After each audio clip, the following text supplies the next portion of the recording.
politicians, thousands reject the establishment. Today, many young people are opting out and creating a philosophy reminiscent of 60s hippie culture. It began amongst travellers, but has now moved to the cities and the club scene. Followers claim it's not just sex, drugs and rock and roll, but a serious attempt to develop a self-sufficient society.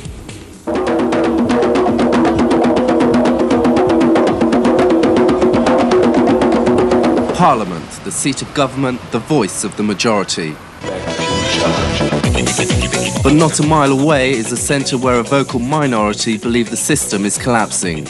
Leaving behind the traditional values of money, job and security, they're planning a new society which they call the future perfect state. The Megatripolis Club Night is the latest backlash against consumer society. Disenfranchised youth are being shown a way to opt out of the mainstream. Environmental awareness, hippie idealism and psychedelia mix in London's West End. The values that you'll find at Megatripolis is kind of this rejection of capitalism, the rejection of materialism.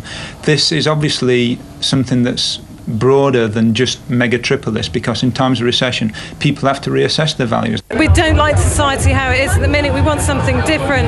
And I think this is sort of like a start, a meeting place to get ideas, to talk to each other.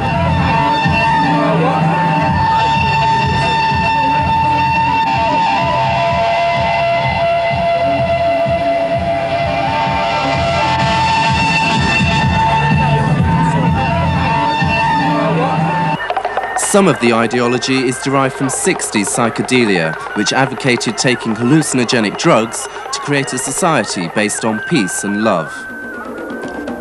The aim in the 1990s is similar, but drugs are not high on the agenda.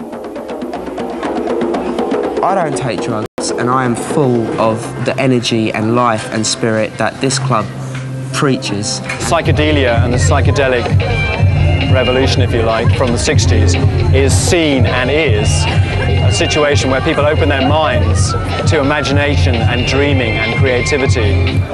Thousands are saying yes to this opt-out philosophy. Some just go along for the fun, but others see themselves as part of a new social order. Their values, creativity, self-sufficiency and self-respect.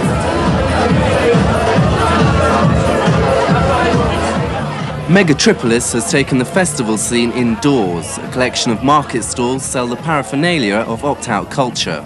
Underground magazines espousing its philosophy are also on sale.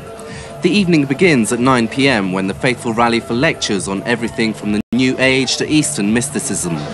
Last week, an alternative view of biology. Similar rats confronted with similar problems in a similar environment will pick up the influence from ones that have learned it before. In another room, psychedelic gurus interpret dreams. In a dream, when I push open a blue door, where am I? It's a movement, man. You've got people lecturing, you've got like ideas knocking around. It's not just the music and the people, it's like, yeah, it's a movement, man. It's like forward, you know what I mean? I think the revolutionary rhetoric that surrounds the club has to be taken with a big pinch of salt. They talk about trying to change society with a club. I don't think it's ever been done, and I don't think Megatripolis is going to do that. Whatever the case, Megatripolis is an example of a growing attitude. Clubs in Birmingham, Nottingham and Manchester are now attracting like-minded idealists. It's just a reaction against what's going on. Who knows what's going to come out of it, but I hope it's something really positive.